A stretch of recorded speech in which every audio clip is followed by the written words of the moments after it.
Ụmụ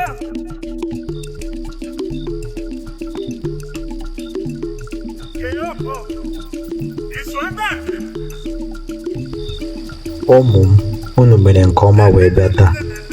Kedu ka unu mere? Kedu ka ndị bụ unu mere?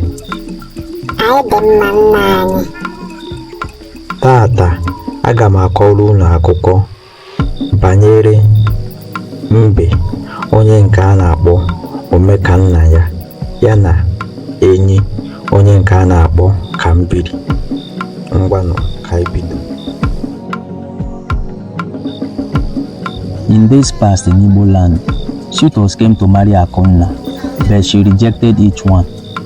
Her father, the village leader, grew concerned. Amadi gathered his family, including his daughter Akonna, her mother and siblings, to openly discuss their concerns. During this meeting, Akonna declared that any suitor seeking her hand in marriage must bring Kambiri, the largest elephant in their land, enabling her to ride on it whenever she wished and display her esteemed status. Previously, Omekanna had expressed interest in marrying Akonna, but was swiftly rejected. Upon learning of Akonna's extraordinary demands, spreading rapidly like wildfire, Omekanna thought to himself, Kambiri is my close friend, and if bringing him to Akonna is all it takes to marry her, then it should be easy. After brief contemplation, Omekanna devised a sinister plan. The following morning, he visited Kambiri's residence. After exchanging greetings, Kambiri prepared to offer kola nuts, but Omekanna urged haste, stating, "There is no time for that now. I have come to deliver an urgent message." Kambiri inquired about his well-being, and Omekanna assured him, "All is well." He continued, "Our village edge will soon celebrate Ofala, and he requests your presence as chairman." Kambiri, taken aback, requested clarification. Omekanna reiterated, "You will be the chairman of the occasion. The village head insists on your participation." After concluding his conversation with Kambiri, Omekanna departed for Amadi's residence, leaving Kambiri in high spirits. Upon arrival, Omekanna paid his respects to the village head and expressed his genuine interest in marrying Akonna. Amadi chuckled, "Are you aware of my daughter's conditions for marriage?" Omekanna nodded affirmatively. "Yes, I am well aware. No need to elaborate. I will fulfill them on the designated day." On that fateful day, Kambiri waited anxiously for Omekanna, killing time watching the sun's descent. As the sun began to set, Omekanna arrived at Kambiri's residence. Upon seeing Omekanna, Kambiri exclaimed, "What brings you here so late? I'm supposed to chair the ceremony, and now I will be late." Omekanna reassured, "Don't worry, we will hurry.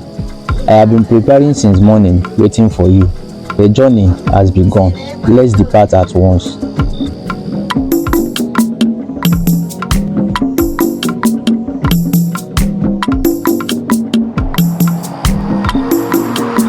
Ofunne ofumbachi, anyị bụ ofu ọbara. Ofunne ofumbachi, anyị bụ ofu ọbara. Akpọrọ nwanne m ka anyị nene, afa m bụ Kambili. Akpọrọ nwanne m ka anyị nene, afa m bụ Kambili. Ihe ọbụla ị metara, nkwa ọbụla ị kpatara, ihe ọbụla ị metara, masọ na mụ na gị ga-ebi. Ihe ọbụla ị metara, nkwa ọbụla ị kpatara, ihe ọbụla ị metara, masọ na mụ na gị ga-ebi. Ofunne ofu mgbachi, anyị bụ ofu ọbara. Ofunne ofu mgbachi, anyị bụ ofu ọbara.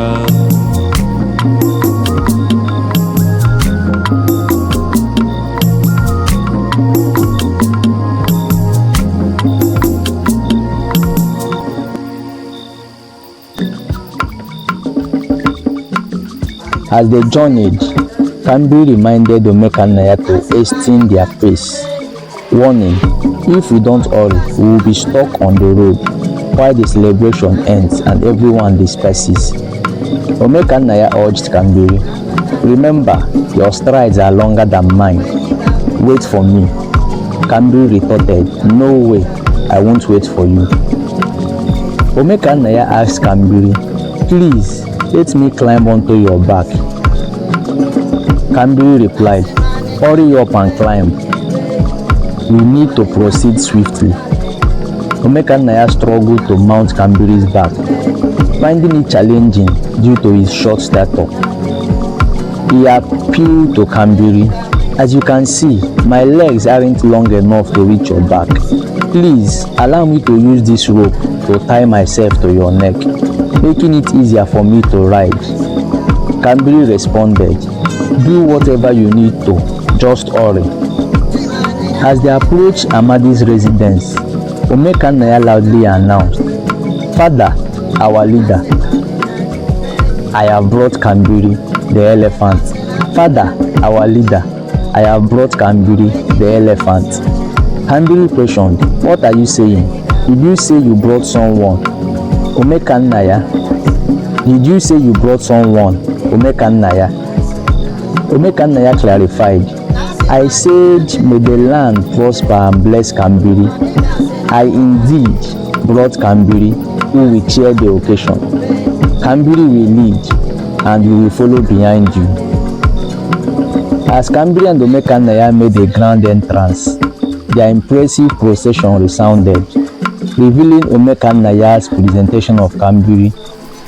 Upon reaching Amadi's house, Omekanaya presented the rope that guided Kambiri to Amadi, declaring, here is my offer to demonstrate my suitability to marry your daughter. As you can see, there may be ulterior motives. Therefore, whenever someone asks you to go with them on errands, you should constantly be on the lookout.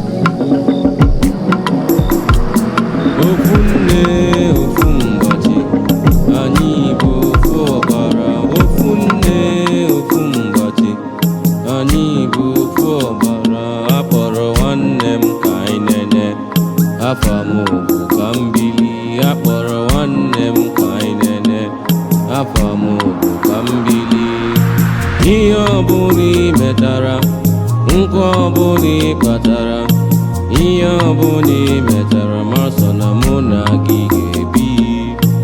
Ihe ọbụla i metara, nkwa ọbụla i kpatara, ihe ọbụla i metara, ma sọ na mụ na gị ga-ebi. Ofu nne, ofu mgbachi, anyị bụ ofu ọbara. Ofu nne, ofu mgbachi, anyị bụ ofu ọbara.